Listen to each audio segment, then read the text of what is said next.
All right. Night 3, the big finale for the Hampton run recap. And just like Saturday night, F. Zappa did not disappoint. The whole element of him actually being there in person, I said it before, we need to just go ahead and start a GoFundMe. Get this guy on tour. Every show, get him on the floor amidst the chompers, and let him walk away with whatever insight he does to share with us. But I want to get to the YEM more encore controversy, and I'll say that for the end. That's a good solid recap review closer. And but yeah, it's tough. It's tough not to focus on that. But everything else in the review is pretty solid. Really enjoyed it. Pretty standard first set takes. Talked about the melody and kind of the pacing of a couple songs. Brian and Robert, Skin It Back, not a huge fan. Neither am I, actually. I didn't even know what the song was. I remember seeing when they busted it out a few years back. I was like, they opened with it somewhere. It's like, oh, what's that song? No one knows who it is. I was one of those people, apparently. Didn't know it from the webcast. But the favorite part of the first set review was I don't know what we'll call it, but let's call it the F. Zappa 20, the new dance craze that I hope starts sweeping Phish shows.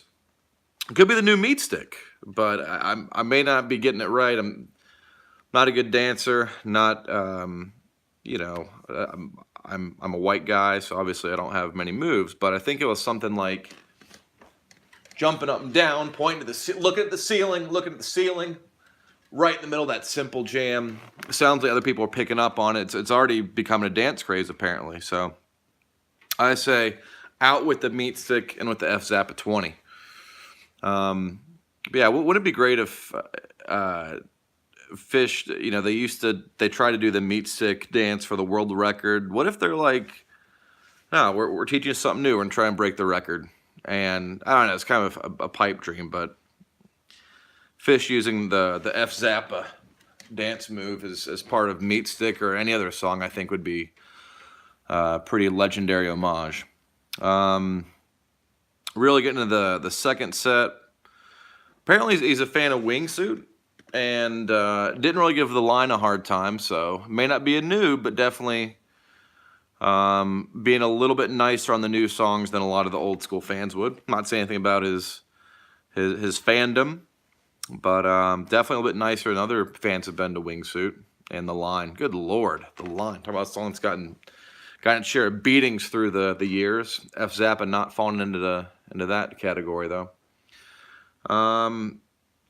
Yeah, I mean, I'll cut straight to the chase with the big ending, or what wasn't the ending of the show for F. Zappa.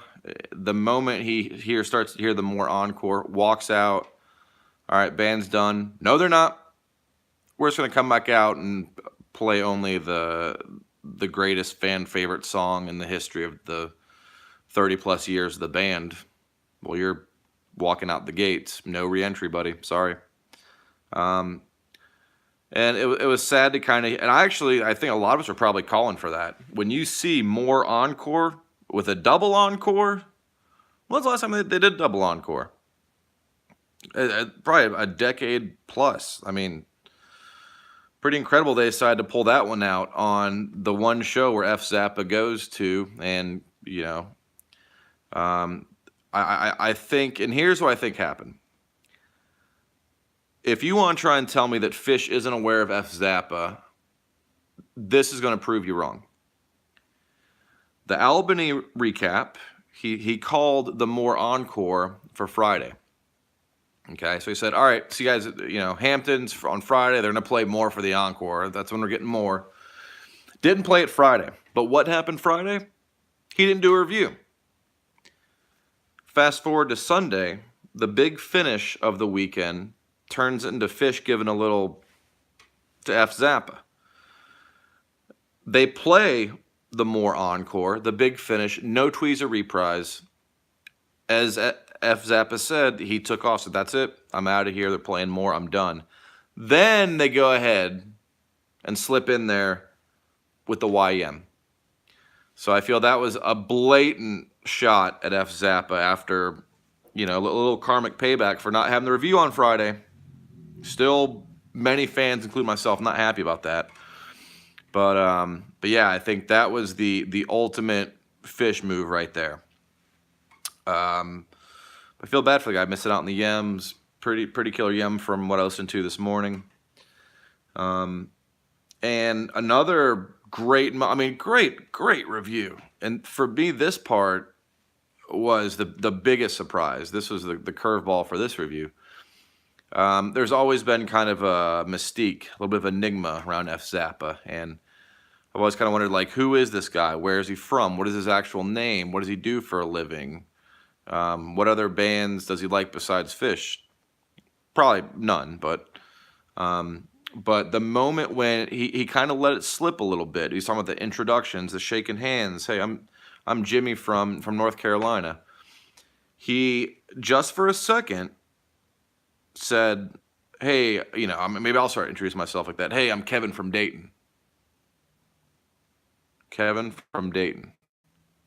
And that's when it was revealed, to me at least, that his name is Kevin. He's from Dayton, Ohio. And it was like seeing behind the curtain, seeing the Wizard of Phish world, you know, kind of working the buttons and really getting to see a glimpse of who F Zappa really is. So, oh boy. All right, got to call it. Oven's ready. Long review, pushing 7 minutes at this point, but well worth it. I feel like I said, the F Zappa reviews for Hampton are on point. Fall Tour is going to be killer. Love seeing him end with the double bam. There's a bam right, a bam left. I think it was a full-on bam TKO, a bam knockout. All right, excited for Nashville recap, and still got a few more shows left. Still upset about Friday, but he definitely made up for it. Killer reviews, great night Saturday and Sunday reviews, and see what happens in Nashville. All right, triple boom, boom.